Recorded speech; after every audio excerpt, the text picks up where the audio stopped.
ठीक है, बड़ा अच्छा सवाल है। 2 vector v1 equal to 3i minus 4j and v2 equal to 3i minus j are collinear if y equal to. Collinear की शर्त क्या होती है? देखो, पहले i का कोफिशिएंट लिख दिया 3, j का कोफिशिएंट -y, नीचे वाले i का कोफिशिएंट 3, j का -1, और इसका डिटर्मिनेंट किसके इक्वल लेंगे हम? 0 के। ये मल्टीप्लाई किया -3 आ गया, ये मल्टीप्लाई करें +3y आ जाएगा। 3y 3 के बराबर होगा तो बच्चों y किसके बराबर आ जाएगा? 1 के आ जाएगा। तो इसका मतलब है वेक्टर कोलिनियर के लिए यहाँ शर्त क्या है? y किसके बराबर होगा बेटा? 1 के बराबर होगा। कह रहे हैं कि x + 3, -5 - y बराबर है 3x + 2 -y + 5 के। तो x y की वैल्यू निकालें। यार अगर x + 3 बराबर है 3x + 2 के तो बहुत आसान हो गया यहाँ से। 2x बराबर 1 के हो जाएगा, x की वैल्यू हो जाएगी हाफ। अब x की वैल्यू हाफ का एक ही ऑप्शन है तो लाजमी बात है y भी 0 होगा। वैसे कैसे निकालते हैं? -5 + y को -y के इक्वल पुट करते हैं, लेकिन साफ दिख रहा है यहाँ ये किसके बराबर आएगा? 0 के, और 0 ही आएगा। फिर कह रहे हैं if the shadow of 4 feet tall girl is 4 feet then angle of elevation. एक ट्रिक हमेशा ध्यान में रखो, अगर शेडो और पर्सन की हाइट सेम है तो ऐसा एक ही एंगल पे होता है 45 डिग्री, यानी π/4 पे। चले, if magnitude of mi + m + 1j + m - 1k is 2, तो m की वैल्यू चाहिए। अब बच्चों इसका मतलब क्या होता है? i के कोफिशिएंट का स्क्वायर + j के कोफिशिएंट का स्क्वायर + k के कोफिशिएंट का स्क्वायर इक्वल टू 2। अब यहाँ हम m स्क्वायर है, इसको a + b होल स्क्वायर के फार्मूले से खोलेंगे, इसको a - b होल स्क्वायर के, जिसमें यहाँ से -2m और +2m कट जाएगा, यहाँ से +1 + 1 2 और 3m स्क्वायर। इसके बाद बच्चों स्क्वायरिंग बोथ साइड करेंगे, जिससे 3m स्क्वायर + 2 = 4 आ जाएगा। अब ये +2 उधर ले जाओ तो 3m स्क्वायर 2 के बराबर आ जाएगा। 3 को उधर ले जाके डिवाइड कर लो तो जनाब वाली ये हो जाएगा ±2√3, यानी कि आंसर हो जाएगा ऑप्शन डी। बहुत ही ख़तरनाक सवाल था। देखो असल मेन कॉन्सेप्ट यहाँ हमने लगाया, जो ये कैंसिल हो गया ना -2m + 2m, इसने क्वेश्चन को आसान कर दिया। बाकी तो देखो फिर वैल्यू निकालना कोई मुश्किल काम। कह रहे हैं shopkeeper sold a fan at 10% profit, had he sold the fan at 20% profit he would have gained 50 more the cost price। बेटा सीधी साधी ट्रिक लगाओ, दोनों प्रॉफिट हैं, 20 भी और 10 भी। जब दोनों प्रॉफिट हो ना तो उनका डिफरेंस ले लें। क्या ले लें? डिफरेंस। मोर कितना है? 50। 50 को 10 से डिवाइड करके 100 से मल्टीप्लाई कर दें, 0 कटा, आंसर 500। यूनिवर्सल सेट है 11 12 13 14 15, सी है 14 15। कह रहे हैं सी का कॉम्प्लीमेंट्री, तो भाई 14 15 के अलावा यूनिवर्सल में जो बचे यानी 11 12 13, यही हमारा आंसर हो गया बच्चों। फिर बड़ा अच्छा सवाल है कि tank 30/20/10 is half filled water, how much water? तो भाई पहले तो वॉल्यूम निकाल लो, 30 × 20 × 10 का, जो कि 6000 आ जाएगा। अब चूँकि हाफ फिल्ड है वाटर, 6000 का हाफ ले लो। 6000 का हाफ कितना होता है? 3000 cm3। यही आंसर। ये कह रहे हैं the sum of the present ages of father and son is 50 year. Also 5 year ago the father age was 7 times the age present age of the father. यानी अभी जो है वो फादर और सन की एज 50 ईयर्स है, ठीक है, और 5 साल पहले जो फादर की एज थी वो सन से 7 times ज़्यादा थी। अब 5 साल पहले का मतलब क्या है कि दोनों की एज में से 5-5 साल माइनस होंगे। अभी दोनों का सम 50 है, तो आज से 5 साल पहले दोनों का सम 40 होगा। क्यों? टेक्निकल बात है, 5 फादर के भी कम, 5 सन के भी कम। और फादर सन से कितने टाइम ज़्यादा था? 7 टाइम। तो अंडरस्टूड सी बात है, अक्ल से अगर सोचो तो इसका मतलब है फादर 35 था, बेटा 5 था। 35 और 5 का सम कितना होता है? 40 होता है, और 35 5 से ज़्यादा होता है। आज से 5 साल पहले अगर फादर 35 ईयर के थे तो आज वो कितने साल के होंगे? 40 ईयर्स के होंगे। सीधी सादी बात है, 35 में 5 प्लस कर लो। मैं देखे ना अभी 50 के आज से 5 साल पहले फादर की भी कम करो सन, तो ओवरऑल दोनों का सम कितना होगा 40, और फादर 7 टाइम्स ज़्यादा थे, तो थोड़ी सी लॉजिक यूज़ करो, 35 और 5 एज रही होगी, तो 35 5 साल पहले थी, अब कितनी। अलजबरा का सवाल है 11 होल प्लस 1/3 3। देखो इसमें हमेशा ये होल नंबर को अलग एडअप कर लिया करो, 11 प्लस 3 14, 14 प्लस 2 16, फिर 1/3 1/2 और 4/5, इनको एडअप कर लो तो ये 15 हो जाएगा। 15 को 3 से डिवाइड किया 5, बल्कि 15 नहीं होगा, एलसीएम यहाँ 30 लाना पड़ेगा क्योंकि 2 भी है। 30 को डिवाइड किया 3 से तो 10, 2 से किया तो 15 आया। हाँ जी, 5 से डिवाइड करने पे क्या आता है 6 आता है, लेकिन चूँकि ऊपर 4 है तो मल्टीप्लाई भी करेंगे 24। अब इनका सम देखो, ये आ रहा है 49। देखो 49 का मतलब है, अभी होल 17 है ना 16, 49 में से अगर मैं 30 माइनस कर दूँ, मैं ये बात क्यों कह रहा हूँ क्योंकि देखो ऑप्शंस में यहाँ सबके 30 दिया हुआ है, तो 16 के बजाय कितना हो जाएगा 17 हो जाएगा। यार 49 को मैं लिख सकता हूँ ना 1 होल 19/30, ठीक है 19/30 लिख सकता हूँ, तो 16 में 1 प्लस कर दो 17, आंसर ये हो जाएगा 17 होल 29/30। या इसको अगर हम तोड़ना चाहें तो कैसे तोड़ सकते थे, 16 प्लस 1 होल 19/30, और 1 होल 19/30 का मतलब क्या है 31 सा 30 प्लस 19 49/30। तो this is your IQ, logical reasoning, analytical reasoning, सब चीज़ें ना एक चीज़ पे डिपेंड करती है। आपको एक तो इंग्लिश के कोड याद होने चाहिए, A1 B2 C3 D4 E5 F6 G7 H8 I9 J10 K11 L12 M13 N14 O15 P16 Q17, जैसे R18 S19, ये याद होने चाहिए, T20। और जब तक याद ना हो, इस मेरे वीडियो से ना आप ये चार्ट अपने पास बना के हमेशा सामने देखते रहो, U21 V22 W23 X24 Y25 Z26। अब देखो बच्चों, इन सब के स्क्वायर में 1 का स्क्वायर 1, 2 का 4, 3 का 9, 4 का 16, 5 का 25, 6 का 36, 7 का 49, 8 का 64, 9 का 81, 10 का 100, 11 का 121, 12 का 144, 13 का 169, 14 का 196, 15 का 220, 5 16 का 256, 17 का 289, 8 का 324, 19 का 361, 20 का 400, 21 का 441, 22 का 484, 23 का 529। बहुत तवज्जो से, क्योंकि इसी पे सब कुछ डिपेंड करेगा। 24 का 576, 25 का 625 और 26 का 676। स्क्वायर सर हमें 26 तक याद होने चाहिए। अब क्यों इम्पोर्टेंट है बताता हूँ, बहुत घुमा घुमा के सवाल देगा एग्जामिनर, ये पेपर ही का एक सवाल है, ठीक है।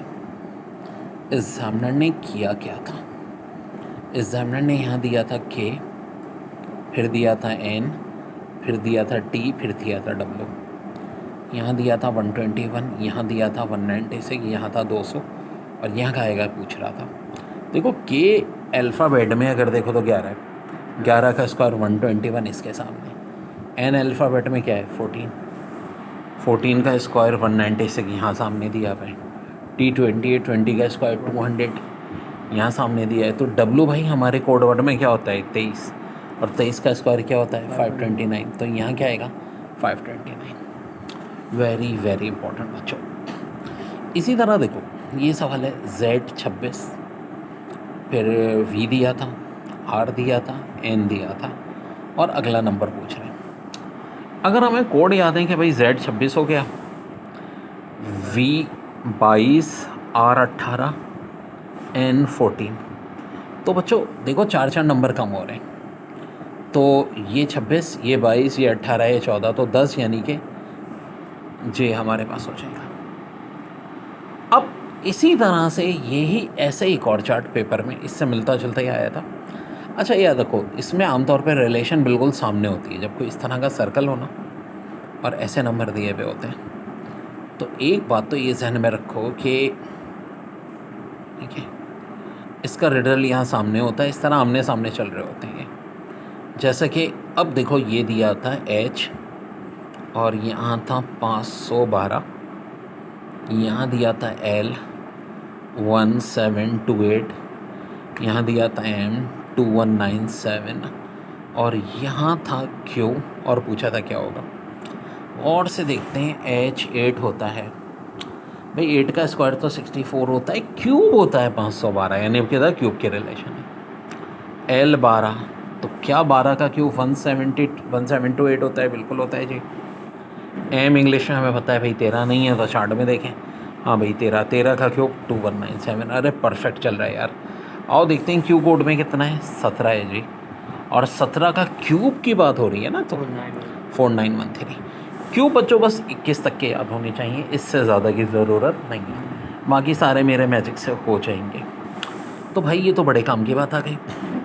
इसी तरह एक बार इस तरह दिया था, आर के आगे लिखा था 5832, एस के आगे लिखा था इन्होंने 6859 और कहा था यू के आगे क्या होगा। तो आए देखते हैं आर और 583 की क्या रिलेशन है। आर इंग्लिश में 18 है, जिसका क्यूब 5832 होता है। एस जो है इंग्लिश में 19 है, जिसका क्यूब 6859 होता है। अब आगे यू चाहिए, तो यू 21 है, जिसका क्यूब 9261 होता है। आंसर हो जाएगा बच्चों 9261। तो बहुत औसम हो जाता है बच्चों अगर ये चार्ट हमें याद हो तो, ठीक है, बहुत फ़ायदा होता है इस चार्ट का। अब देखो बच्चों, और भी कितने तरीक़ों से इसी चार्ट पे सवालात आए हैं, ठीक है, बहुत आए। इस तरह दिया था के 121 1331, एम 169 2197 और पी पे यहाँ 2 डैश लगी हुई थी। आइए देखते हैं के कहाँ है भाई, यहाँ के होता है 11, जिसका स्क्वायर 121, क्यों 1331, अरे दोनों दिए हैं। एम देखते हैं चार्ट में क्या है भाई, 13 है भाई, 13 का स्क्वायर 169, क्यूब 2197। पी कहाँ है यार, 16 का स्क्वायर 256 और क्यूब क्या हो जाएगा भाई 4096। Awesome okay. तो बच्चों बात ये है कि भाई ये कोडिंग डी कोडिंग सारी कहानियाँ बड़े आसानी से हो जाती हैं आपकी, ठीक है, आप फ़ौरन जवाब देते हो। अब जैसे कि बताता हूँ, एक सवाल आया था मैंगो, ठीक है, उन्होंने लिखा था 13.1.14.G.50 और एप्पल का आंसर पूछा था। अब देखो इतनी देर से हम देख रहे हैं, एम का मतलब 13, ए का मतलब 1, एन का मतलब 14, जी का मतलब 7, ओ का मतलब 15, तो ए का मतलब 1, पी का मतलब 16, फिर पी का मतलब 16, एल का मतलब 12, ई का मतलब 5, यही आंसर आ जाएगा मेरा। तो भाई देखो अगर बिल्कुल बेसिक से, अब जब मेरा चैनल क्लिक करता हूँ मीन एजुकेशन, तो IQ की 200 से भी ज़्यादा वीडियोस हो चुकी हैं ऑलरेडी, एडअप होती रहती हैं, और बहुत सारी तो प्ले लिस्ट में डाली नहीं है मैंने। ख़ास तौर पे एक 1 आवर 10 मिनट की वीडियो है, वो मैं सबको कहता हूँ लाजमी देखें, ठीक है जी, देखिए तो बहुत आसान हो जाए। अब देखो ये सारी की सारी चीज़ों से ना बहुत आसानी हो जाती है। कितने तरीक़ों से देखो अब ये सवाल आया है। एक बार ये दिया था 6859 divide by 361 equal to S, और पूछ क्या रहे थे 3375 डिवाइड बाय 225 क्या आएगा। अब देखो 6859 हमारे मैजिकल चार्ट में 19 का क्यूब और ये 19 का स्क्वायर, ऑफ कोर्स 19 के क्यूब को 19 के स्क्वायर से डिवाइड करते हैं तो 19 आना चाहिए, लेकिन इन्होंने 19 नहीं 19 का कोड एस दिया है। अब 3375 15 का क्यूब और 225 15 का स्क्वायर, 15 के क्यूब के 15 को स्क्वायर से डिवाइड करो तो 15, लेकिन चूँकि यहाँ कोड दिया था तो ऑफकोर्स यहाँ भी क्या होगा, कोड होगा। आंसर क्या हो जाएगा, ओ हो जाएगा। तो बच्चों बहुत ज़बरदस्त फ़ायदा हो जाता है इस ट्रिक से। अब और भी इसको तो बहुत तरीके से घुमा चुके हैं लोग। बताता हूँ। एक बार इन्होंने उल्टा इस तरह दिया था 512 divide by H equal to 64 और 2744 divide by N equal to 196। और फिर दिया था 6859 डिवाइड बाय एस। 512 मेरे चार्ट में ये रहा, ठीक है। 8 का क्यूब होता है और 8 का कोड एच होता है। 512 को एच यानी 8 से डिवाइड किया तो 8 का स्क्वायर 64 बिल्कुल होता है। और इसी तरह 2744 भाई क्या हो गया, 14 का क्यूब। 14 के एन यानी 14 से डिवाइड किया तो 14 का स्क्वायर 196। 6859 का है भाई चार्ट में ये रहा। किसका क्यूब है भाई, 19 का क्यूब। एस यानी 19 से डिवाइड करेंगे तो 19 का स्क्वायर कितना होता है, 361। तो बच्चों बहुत बहुत इम्पॉर्टेंट है ये बात, इसीलिए ये चीज़ें अगर आपको याद होंगी बहुत आपका टाइम बच जाएगा, ठीक है। अब एक और सवाल आया था 576 divide by 24 plus 4096 divide by 256। अब आप बोलोगे सर ये तो बड़ी लंबी कैलकुलेशन है। 576 24 का स्क्वायर है, 24 से डिवाइड कर रहे हैं तो 24 आ जाएगा। 4096 16 का क्यूब है, 16 के स्क्वायर से डिवाइड कर रहे हैं 16 आ जाएगा। 24 प्लस 16 क्या हो जाएगा यार, 40। ख़त्म, आंसर आ गया बच्चों। सारा खेल सेकंडों का है भाई, जब मेरे मैजिक्स को आप सही तरह यूटिलाइज करें। नहीं करते तो यार मेरी हटनी लाजमी है भाई। अब ऐसे ही दिया था जनाब, एन के साथ 2744 दिया था, के साथ 1331 दिया था। अब पूछा था 1728, तो यहाँ क्या आएगा। वेल फिर चार्ट में देखो 2744 14 का क्यूब और यहाँ 14 का कोड एन दिया हुआ है। 1331, हाँ जी, 11 का क्यूब कोड 11 दिया हुआ है। तो 1728 12 का क्यूब यानी एल आ जाएगा। तो भाई अब आई एम थिंक कि आप लोग भी परफेक्ट हो जाएंगे इस चीज़ में।